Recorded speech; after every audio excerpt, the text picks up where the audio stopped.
Vendas online no B2B. É sobre isso que vamos falar hoje, né, Caledinho? Como vender no online sem conflitar com o time físico aí, hein? É, isso aí. Eu acho que vai ser incrível esse papo hoje. Isso aí. Eu sou o Rafael Ferrari, tô aqui com meu amigo Khaled. Eu cheguei. Chegou, Khaledinho? Cheguei.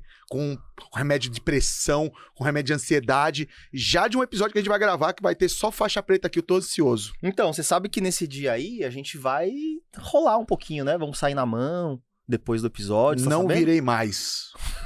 Minha mãe...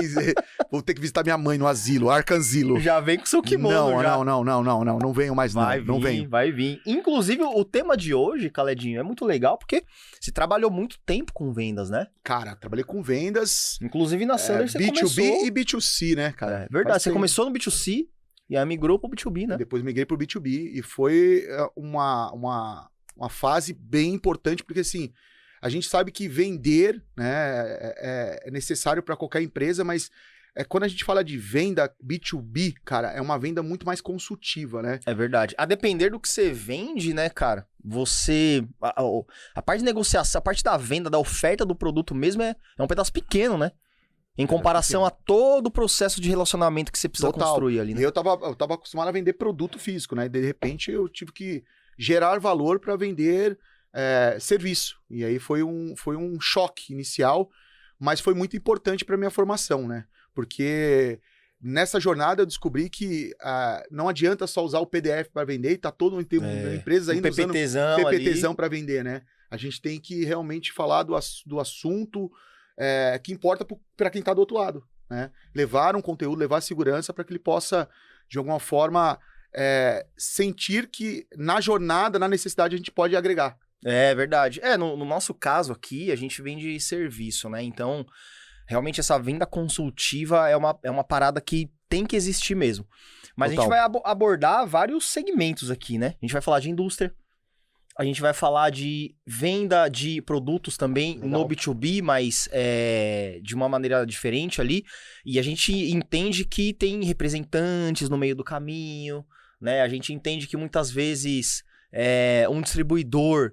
ele já tem os seus contatos fechados de clientes grandes ali dentro, então ele acaba não focando tanto em novos clientes, então tem uma série de peculiaridades ali no B2B que acabam indo para esse caminho aí, né? Então já começa o programa de hoje uma grande provocação, né? O que muda nas vendas B2B quando a gente fala de digital, na sua percepção? Cara, eu acho que o processo, né, de captação de leads, ele muda bastante, porque... A gente entende que, diferentemente, né, de você vender para o varejo, aonde você tem, querendo ou não, uma estrutura que você sabe que funciona, né? Então, você tem ali toda a sua estratégia de branding, você tem toda a sua estratégia de atração, você tem toda a sua estratégia de conversão, recompra, tudo certinho. Quando a gente fala de venda no B2B, onde a gente está falando de venda de serviço ou grandes volumes ali, né, de produtos, a gente está falando de um processo um pouco diferente, né? No caso de uma venda de serviço, por exemplo, entra justamente no que você falou. Depois que você capta aquele lead, você tem um processo consultivo ali no meio que torna a curva de fechamento bem mais longa. Legal. Então, por exemplo, no nosso caso, eu lembro que a nossa curva de fechamento ela variava de 30 a 60 dias, depois que o lead entrava na casa. A famosa long tail. Exatamente. Então, isso muda. Agora, por exemplo...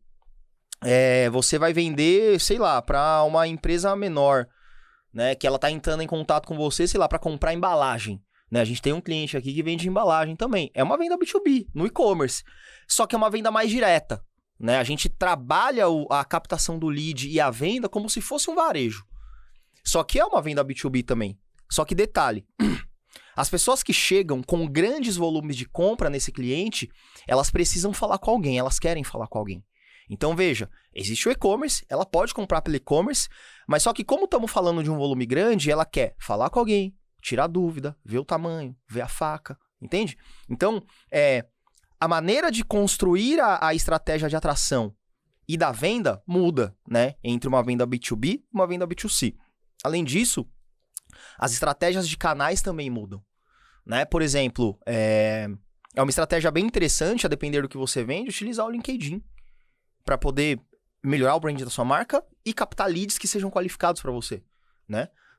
B2C, você não vai encontrar no LinkedIn. Você não vai utilizar o LinkedIn, por exemplo. Entendeu? Então, estratégias de canais mudam nesse sentido também.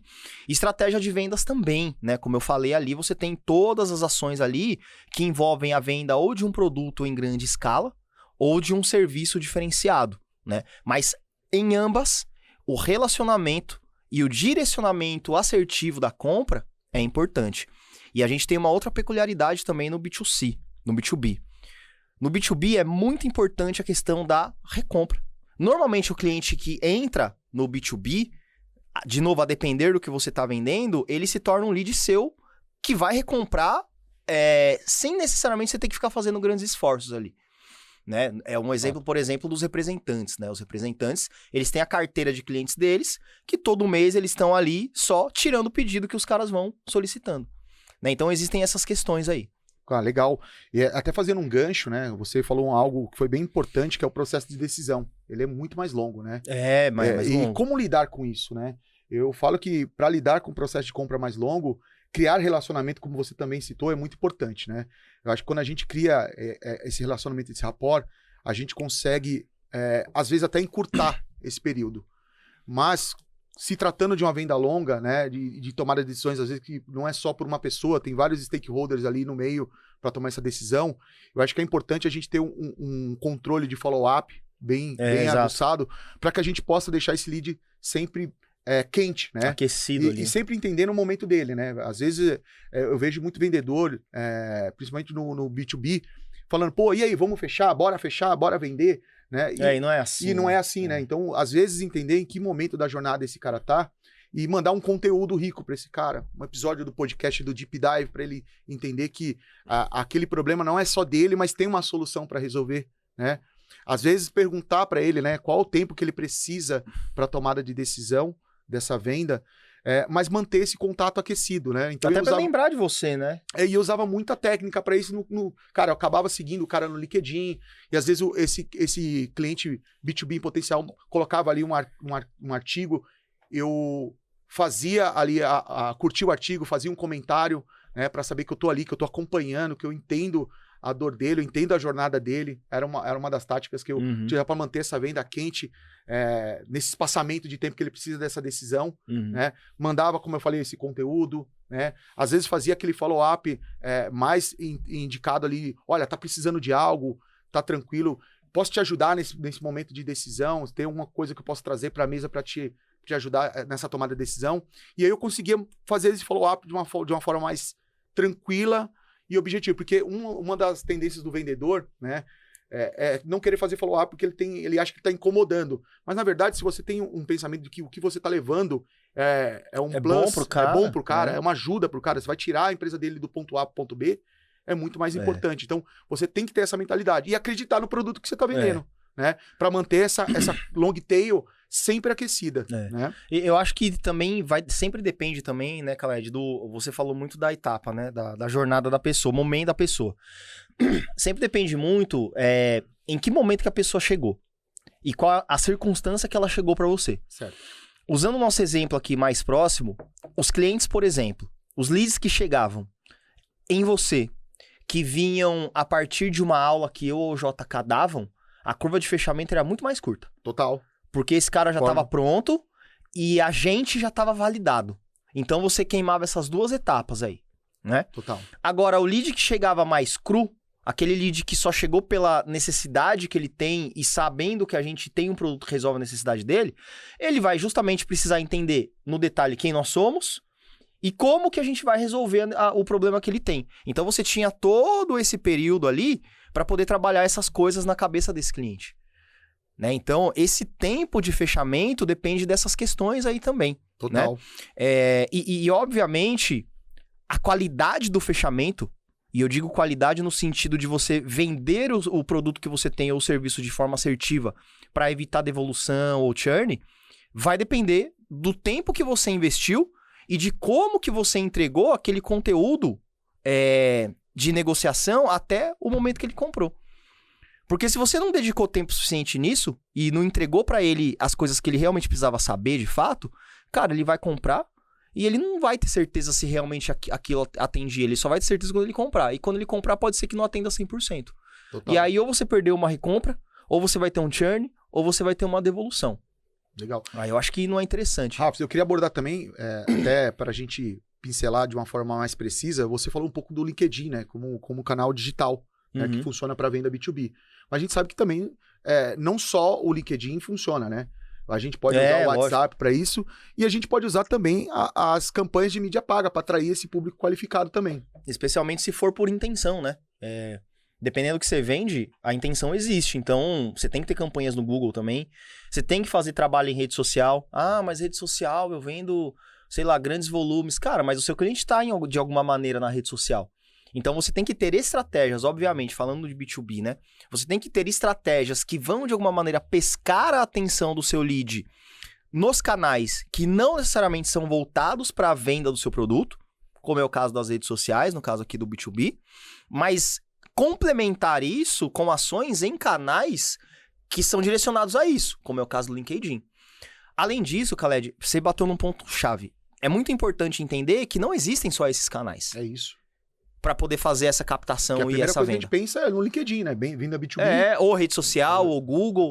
Mas cara, existem estratégias de outbound construindo-se target lists. O que é uma target list? Basicamente, você criar uma lista dos clientes que você quer abordar, ter e abordar. Sim. Né? E aí você fazer um trabalho de mineração desses dados na internet para tentar chegar nas pessoas. Aí você pode, inclusive, utilizar o LinkedIn. Se você tem uma target list e você tem ali, cara, eu vou atrás dessas 5 empresas que eu tenho da minha target list aqui, ó.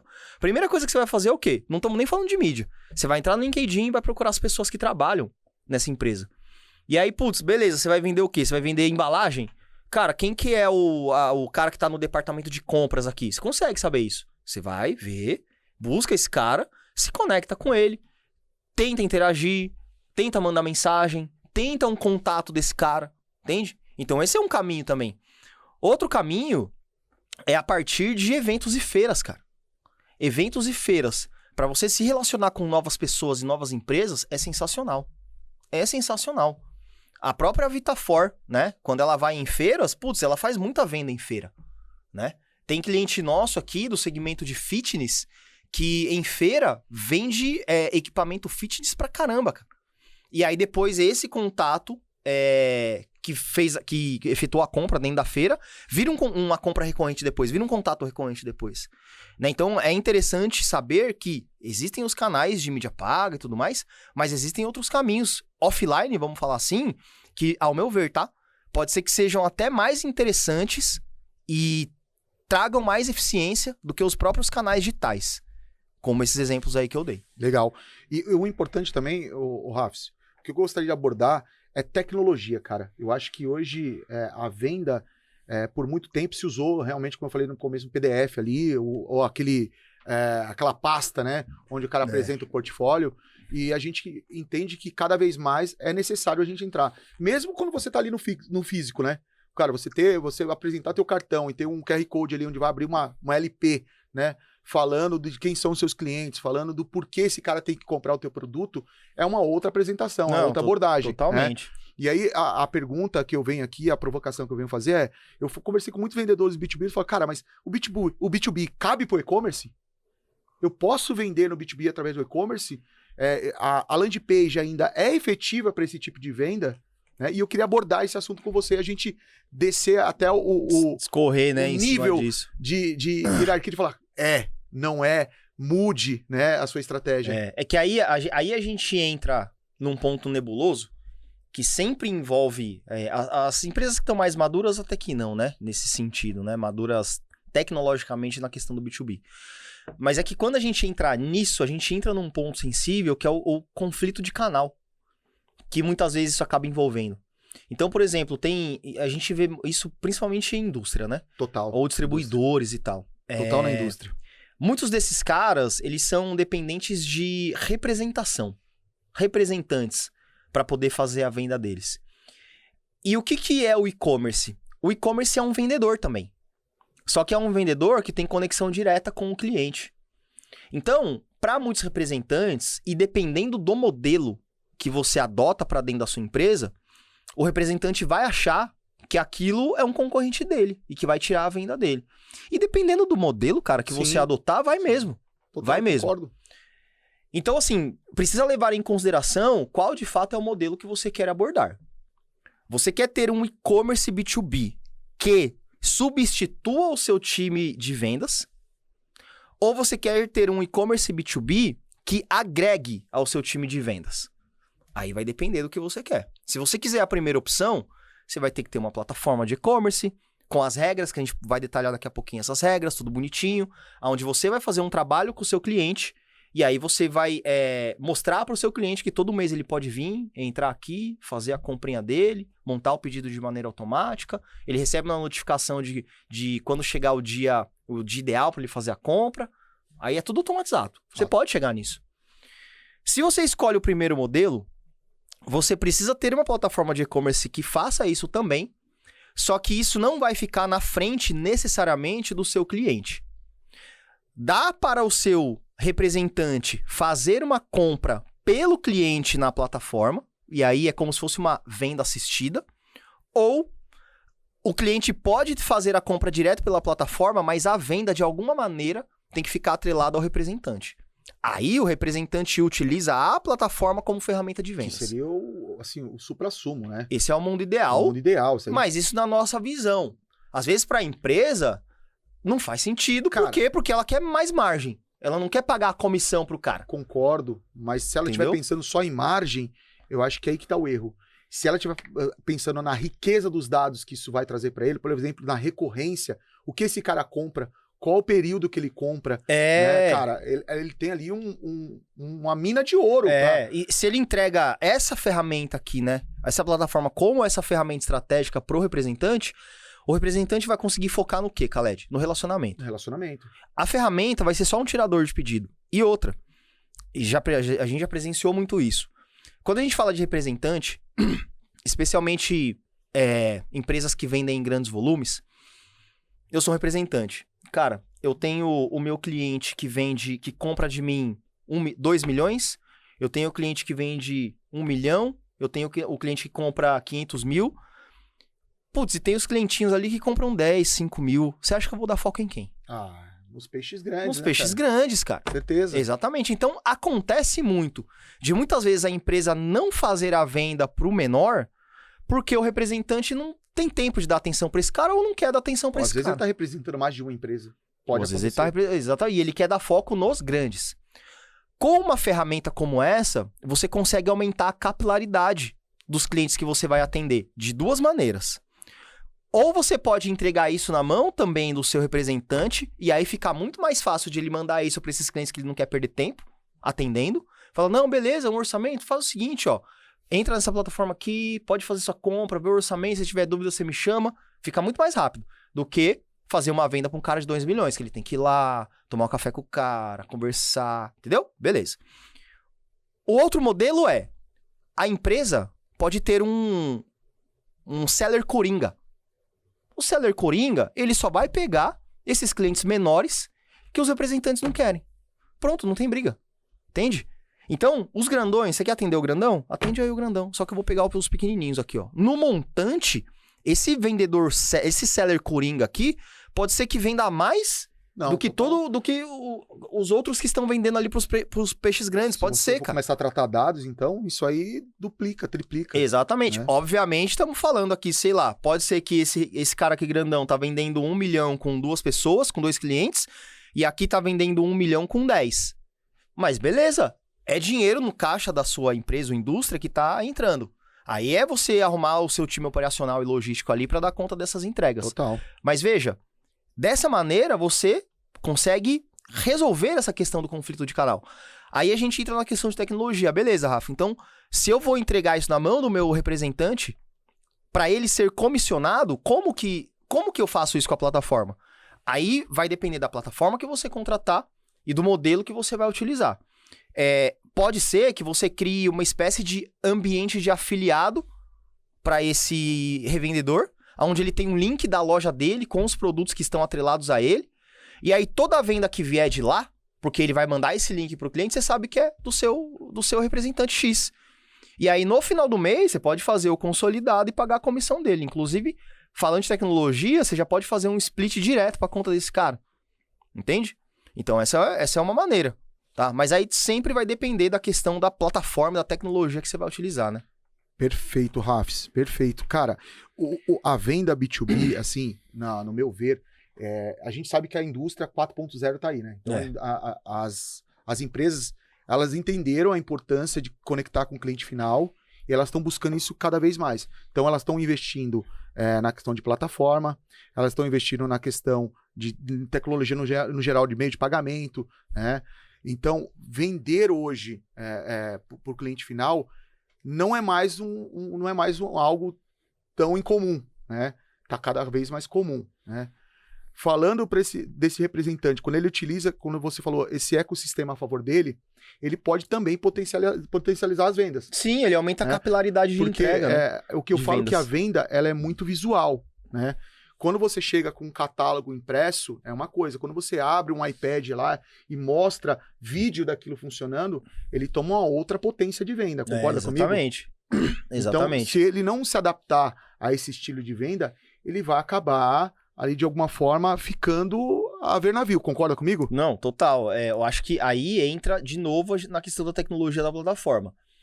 E também entra na questão do perfil, Khaled.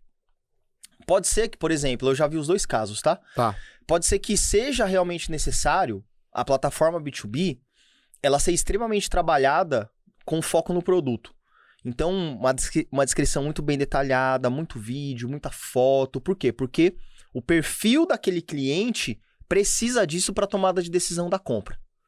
Só que eu também já vi, a gente já presenciou isso junto, inclusive, clientes de iluminação, por exemplo, que não é necessário.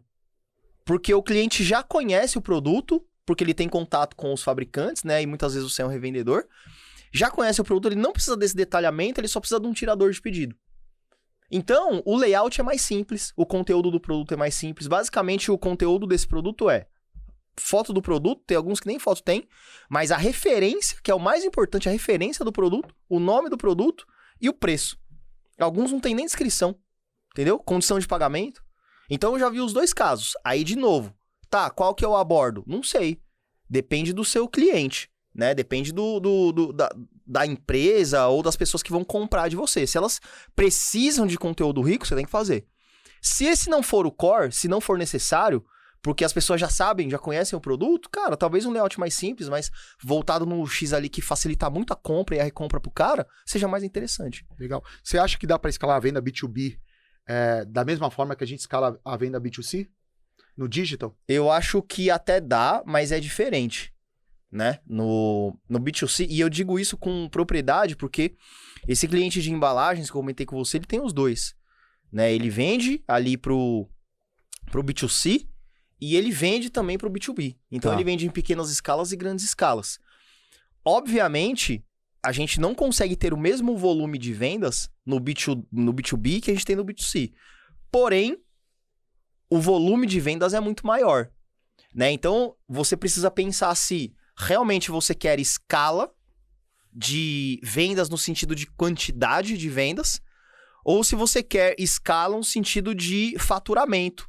E aí você pode trabalhar upsells dentro da sua própria base, né? Automações. Personalizações. De vitrine, por exemplo. Exato. Recompra de clientes que estão há um tempo sem comprar. Entendeu? Então, eu acho que o modelo e a abordagem só muda um pouco nesse sentido, né? E claro, quando a gente fala aqui de B2B, a gente entende que o volume é grande, mas a margem é menor. Então, você precisa ver ali o que de fato faz sentido para você. Se vale realmente você trabalhar muito na atração, e aí você vai ter um custo de mídia mais elevado, ou se faz sentido você trabalhar também essa parte, mas focar realmente dentro de casa. Porque aí o seu custo por venda acaba sendo diluído, né? Nessas recompras, nesses clientes que já existem. E aí o seu CPA acaba, o seu custo de aquisição acaba sendo mais reduzido. Então, tudo depende ali da estratégia que você quer para você, entendeu?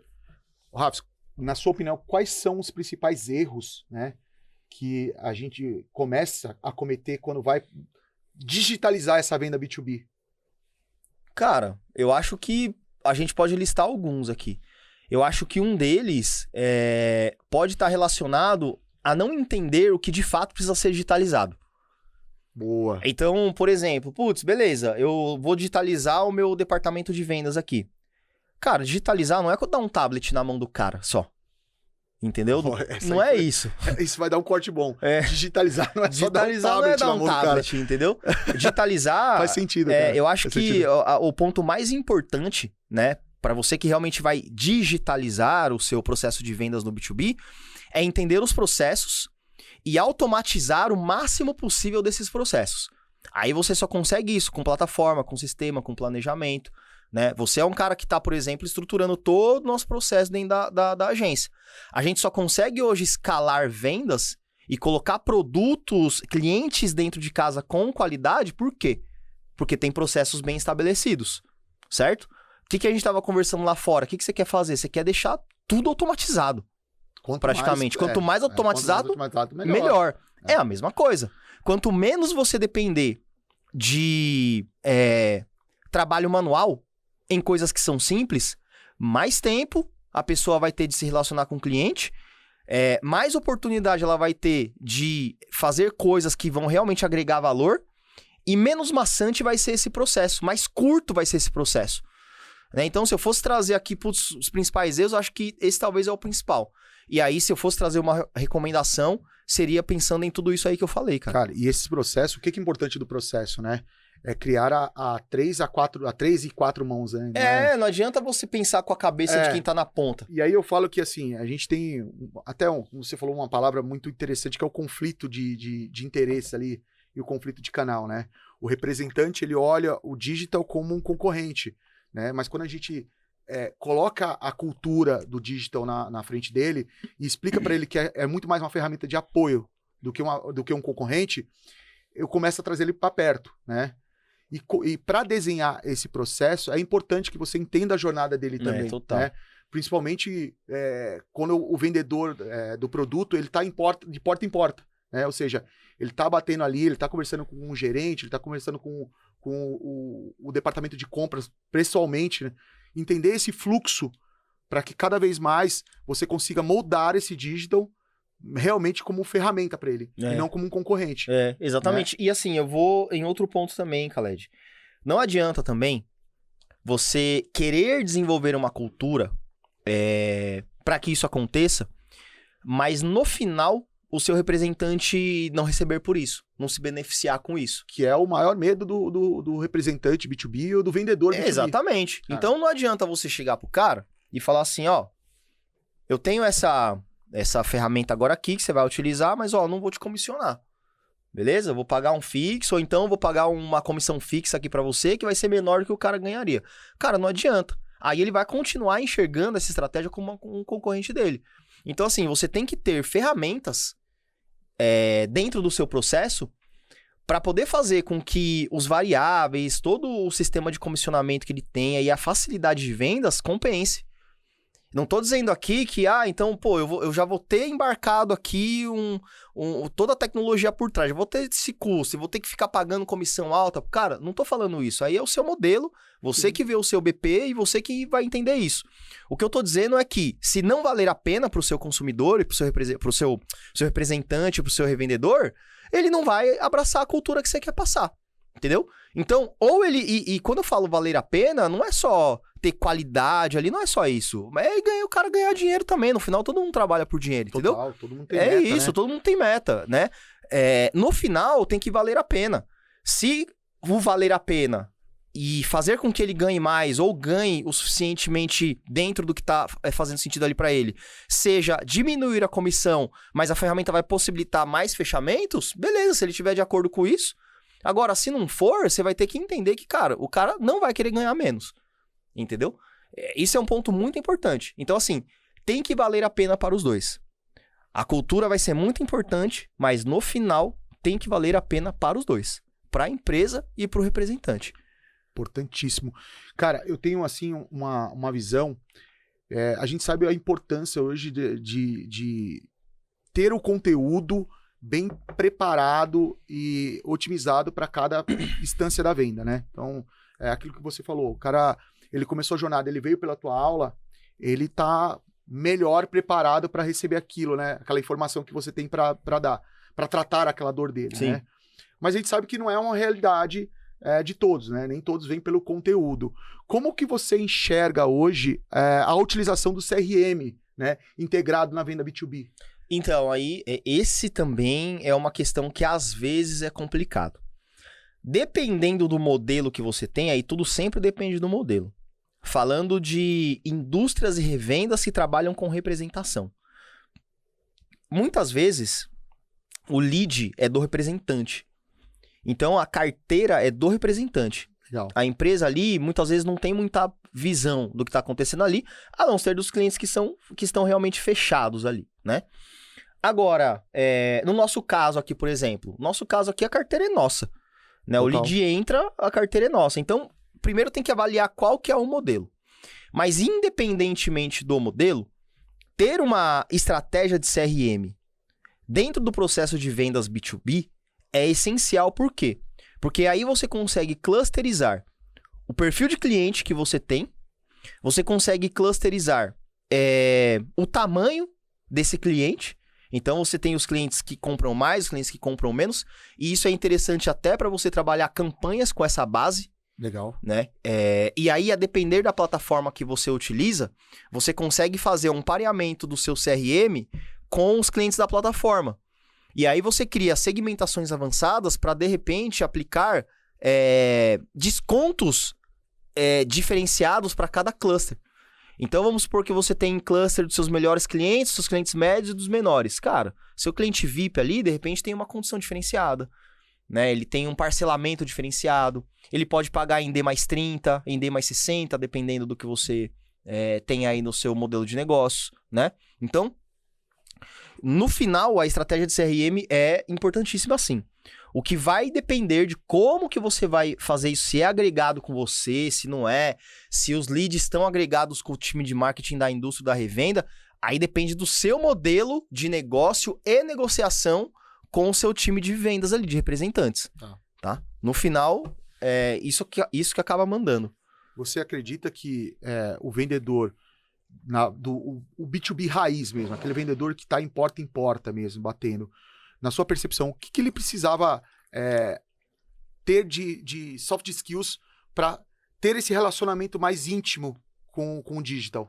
Eu acho que aí você é até a pessoa mais indicada para responder isso, né? Eu acho que para ter esse relacionamento dentro do digital ali, eu acho que o primeiro ponto é realmente conhecer profundamente a persona que ele atua.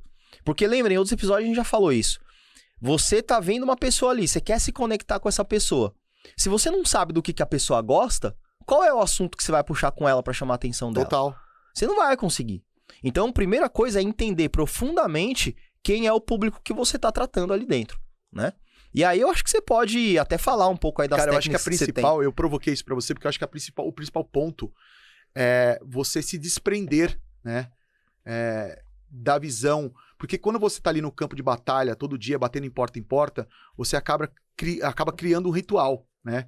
E eu acho que o mais difícil é se desprender desse ritual, né? É tentar elevar o teu conhecimento para o que o digital traz, né? De facilidade. Então, quando você começa a entender quais são as facilidades, quais são as vantagens, né? Eu vou entender que eu vou, de alguma forma, abordar muito mais gente, né? Com menos esforço. Né? Exatamente. E eu vou colocar meu ponto de força somente para aquele lead que está bem quente, está na fase já para comprar, né? Eu acabo tendo mais performance, mais vendas, né? Então, mas eu acho que o ponto principal, Rafs, é você se desprender, né? Porque eu vejo que muito vendedor B2B, ele não quer parar a visita, né? Ele quer pegar o carro, ele quer parar na porta. É o perfil do cara. É o perfil do cara. Tá certo. Não, e tá tudo bem com isso. Mas se o digital tá chegando, concorda comigo? Uhum. Se eu preciso ter mais vantagens em cima disso aqui, se eu preciso performar melhor, eu tenho que me desprender dessa roupagem. Exatamente. Né? Então, e o ponto principal para se desprender é entender o que é o digital. É o que nós estamos abordando aqui. Que não é um bicho de 7 cabeças. Né? Tem muita barreira para romper ainda, mas aquilo é uma ferramenta que vai potencializar o trabalho dele. Então, eu posso fazer visita, mas eu vou fazer a visita para aquele cara que está já no ponto de fechamento, de fechar, que é um lead quente, né? Eu não fico fazendo porta em porta, como eu faria antigamente. Exatamente. Você precisa usar as ferramentas de hoje, né? Total. Pra poder fazer esse tipo de ação. Total. Não, e assim, entender, né? Porque, por exemplo, muitas vezes a estratégia de captação de novos clientes, leads, ficam na mão do representante. E outras vezes é na mão da empresa, outras vezes é na mão dos dois. Aí precisa entender como que é o seu modelo de negócio, né? Você gera o lead pro seu representante e o seu representante só trabalha para você ou ele tem a oportunidade de vender outras coisas para esse cara, né? O seu representante gera o lead, mas aí a carteira é só dele, você não tem acesso a esse cara, você não pode vender mais nada ou como que é? Então, eu acho que você entender e saber ali o seu modelo para poder montar uma estratégia de captação efetiva faz muito sentido ali para aumentar esse leque de vendas, né? Porque senão, cara, você fica naquele negócio assim, legal, o responsável por gerar essas oportunidades é o meu representante.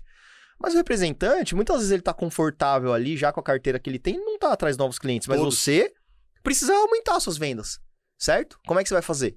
Aí do outro lado você pensa assim, beleza, então eu vou atrás de novos leads.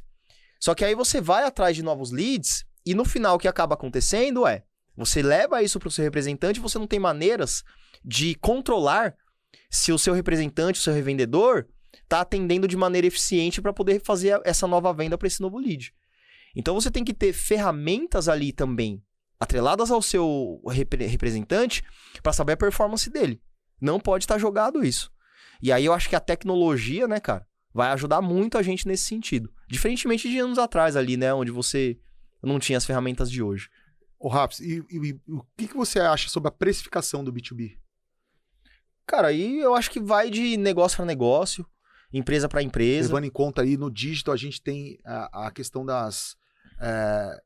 dos impostos, né? Bem trabalhado. Esse é um gargalo. Como que a gente começa a colocar isso no digital e deixar isso bem claro na jornada de compra? Isso é um gargalo. Eu acho que a gente pode falar das funcionalidades, a gente já fez muita proposta para B2B. A gente pode falar das funcionalidades que normalmente as pessoas precisam, né, para esse tipo de negócio e as dificuldades. Então, por exemplo, sempre que a gente montava uma proposta, lembra? Eu até montei uma planilha com diversas funcionalidades. Aí o cliente mapeava dessas funcionalidades, eu preciso dessa e dessa. E aí a gente colocava 3 plataformas pra gente ir atrás e ver quem que atendia o quê. Ó, plataforma A atende esse. Plataforma B atende esse, mas não atende esse. Plataforma C atende todos. Só que o custo de uma é X, a da outra é Y, a da outra é Z. Então o cliente conseguia ter um panorama do que ia atender ele e do que não ia dentro do cenário dele. E aí, uma das coisas é justamente esse controle de impostos. Porque isso é um problema muito grande, por quê? Porque a gente tem substituição tributária. Exatamente, por isso que eu levantei A gente tem diferentes alíquotas por estado. Isso vai ser controlado por onde? No nível do RP ou vai ser controlado no nível da plataforma? Vai ser controlado no nível só do RP? Beleza. Então, como que você vai mandar essa diferença de alíquota na sua plataforma só depois de fechar o pedido? Aí o cara vai ter uma surpresa na hora do pagamento?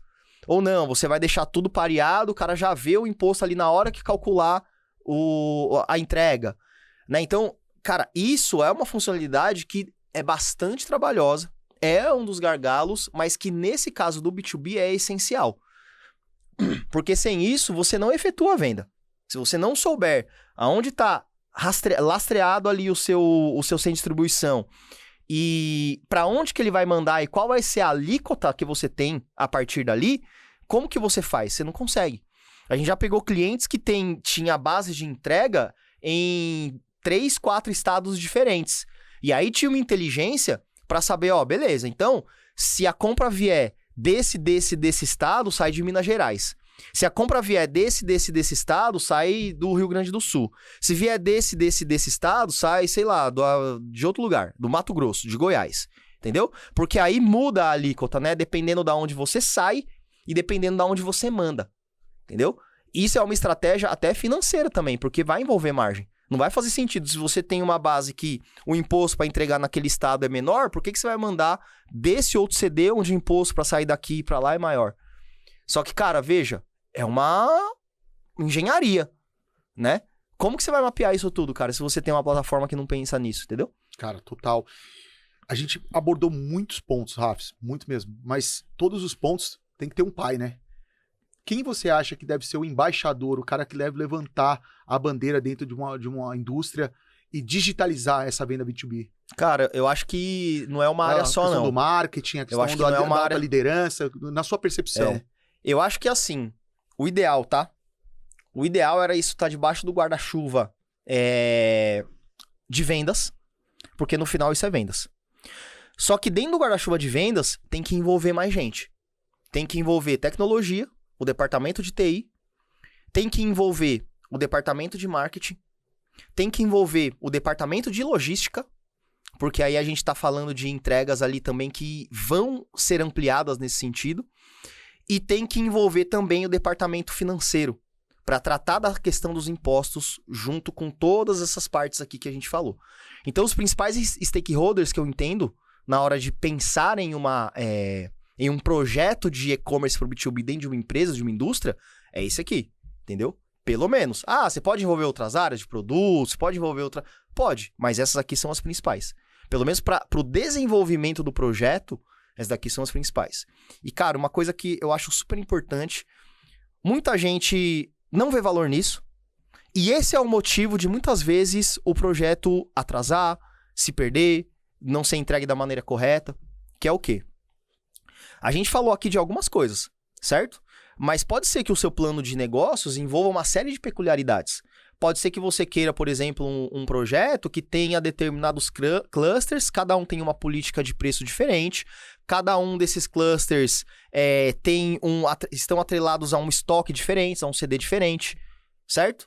Pode ser um monte de coisa. Como que você vai mapear isso e pedir uma proposta, uma plataforma, se você não tem isso detalhado? Beleza, você sabe que você precisa de um gerenciador de impostos. Tá bom. Mas qual é o nível do detalhe? Vai precisar de API? Se vai precisar de API, qual é a API? Da API, quais são os endpoints que você vai consumir? Entende? Muitas vezes, você tem a ideia macro do projeto, só que você deixa o micro para depois de fechar. Aí, quando você chega no micro, cara, putz, mas isso aqui não dá pra fazer. Putz, isso aqui não atende. O que eu quero dizer com isso? A maioria desses clientes pulam a etapa que a gente costuma fazer para os nossos clientes, que é chamada de blueprint. Que é o quê? Antes de fechar, cara, a gente não vai fechar nada. A gente não vai orçar plataforma, a gente não vai orçar ERP, a gente não vai orçar nada. Logística, nada. A gente primeiro vai fazer um documento detalhado. Esse documento Pode vai viabilizar ter... e pode Exato. inviabilizar. O objetivo é esse. O objetivo desse documento é fazer um detalhamento profundo do projeto e, inclusive, já fazer os orçamentos de cada uma dessas plataformas que podem atender para a gente conseguir olhar para esse documento e falar assim, cara, não dá. A gente não vai conseguir subir esse projeto desse jeito. Vamos mudar o escopo. Ou não vamos fazer. Entendeu? Ou, com esse documento, a gente consegue realmente sentar com uma plataforma de e-commerce, por exemplo, e falar, ó, é isso que eu quero. Você atende? Você vai ter isso assinado. Se a plataforma não atender, cara, você tem um blueprint aqui que foi desenhado e que ela prometeu que entregaria. Não tem aquele negócio de, mas eu falei com o vendedor, mas eu não lembro disso. Não tem. Tá tudo detalhado, cara. E o próprio consultor que monta esse blueprint, quando ele te entrega, ele já tem a noção das plataformas que você deve ir atrás. Porque ele sabe, ó, essa plataforma atende, mas tem essa limitação. Só que qual que é o problema disso? Tem custo pra fazer isso, Khaled. E muitas vezes o cliente não vê valor nisso. Por quê? Porque ele já quer a proposta da plataforma, ele já quer ter os valores na mão. Só que depois, cara, quando isso cai no colo do time de TI ali pra fazer, quando cai no colo do time de financeiro pra ver como é que vai fazer a parte dos impostos, ó, se fode. Entendeu? Então, essa etapa aqui é uma etapa que muita gente não vê valor, mas na minha visão, é a etapa mais importante do projeto. E aí vem uma provocação. O B2B no digital é para todos? Cara, você acredita que tem algum nicho que fala, ó, Khaled, este aqui, porque a gente já pegou nichos bem importantes, por exemplo, vender aço na internet. Cara, como que você vende e entrega aço na internet? E utilizando pontos de revendas, que não são nem franquias e nem lojas próprias. A gente pegou o case de tinta, onde tem ali um risco de conflito de canal absurdo. Gigantesco. Trator. Né? Trator. Cara, e eu te pergunto, existe, na sua visão, algum nicho que ainda não está preparado para o B2B? Cara, eu até hoje não me deparei com nenhum. Pode ser que tenha, tá? Sei lá, o cara que vende, sei lá, peixe no B2B. Eu acho que até isso deve ter. Não me deparei com nada. Eu acho que a questão não é se tem nichos que não se adequam ao B2B. É saber se o modelo que você quer atuar no B2B pro nicho que você está é factível ou não. Tudo vai depender de como que você vai desenhar esse projeto, entendeu? Se você não pensar na estrutura, no processo que vai ser, em como que você vai fazer a negociação com as suas revendas ali dentro, como que você vai entregar pro seu cliente, cara, aí nenhum projeto vai funcionar, entendeu? Então, eu não vejo nichos que não se adequem. Eu vejo nichos que talvez não se planejem. Pessoas que talvez não se planejem da maneira adequada para poder ter uma estrutura eficiente ali de B2B no digital. Cara, perfeito. Absurdo. Absurdo o conteúdo de hoje, meu time. Muito bom, né? Muito bom. Falamos aí muito sobre a questão de conflito de canal, falamos sobre tecnologia, né? Demos uma pincelada. Falamos um pouco de marketing também, na parte do B2B. Demos uma pincelada na importância do processo, né? E a gente sabe que é muito mais extenso esse assunto. Exatamente. Né? Falamos da curva ali de fechamento também, né? E desse processo. Eu acho que essa parte do conflito de canal, Khaled, sempre foi uma das questões mais sensíveis dentro desse tema. Eu acho que é o impeditivo. Eu te fiz uma pergunta final, se existe algum nicho. Eu acredito que nicho não exista, mas existe sim a questão do conflito de canal, que ainda é muito sensível. Existem os impeditivos que muitas vezes os impeditivos são impostos pelo próprio processo que está ativo naquele momento. Então a questão é, legal, eu preciso, né? Vai chegar um momento que vai precisar digitalizar, até para expandir as vendas. Aí você vai ter que abrir mão de algum processo atual, melhorá-lo, mudá-lo, né? Vai ter que às vezes cortar na carne, vai ter que às vezes trocar time, vai ter que, às vezes, mudar o seu modelo. Pô, o representante não tá aceitando? Tá bom. Vai implantar um modelo, traz outro time de representantes. Não sei, cara. Aí realmente vai depender do que você tá buscando ali pro seu negócio. Mas a chave do sucesso, você deu o caminho bem objetivo, né? É ter um bom processo ali, um bom projeto, né? Bem desenhado, uma boa tecnologia e mais do que isso, né? Alinhar essa expectativa com os representantes. Que aí é a cultura que você com os vendedores, que é a cultura, né? Então, exatamente. A gente sabe que alinhando esses 3 pontos já é um grande caminho. Já é um grande passo. E bora vender tanto no B2C quanto no B2B, porque tem espaço de venda. Tem, pra todo mundo. Boa. É isso, lindo. Pessoal, espero que vocês tenham gostado aí. Compartilha com aquele seu amigo que tá tentando mudar o processo dentro da empresa dele, que tá precisando ampliar as vendas ali no B2B, seja venda de serviço, seja você que vende, sei lá, produto de odontologia, seja você que vende, sei lá, produto de clínica, não importa. Seja você uma indústria, não importa. Manda para aquele seu amigo que tá precisando melhorar esse processo aí. Curta, compartilha, comente e tamo por aqui. Bora. Valeu, meu lindo. Mais um. Até o próximo.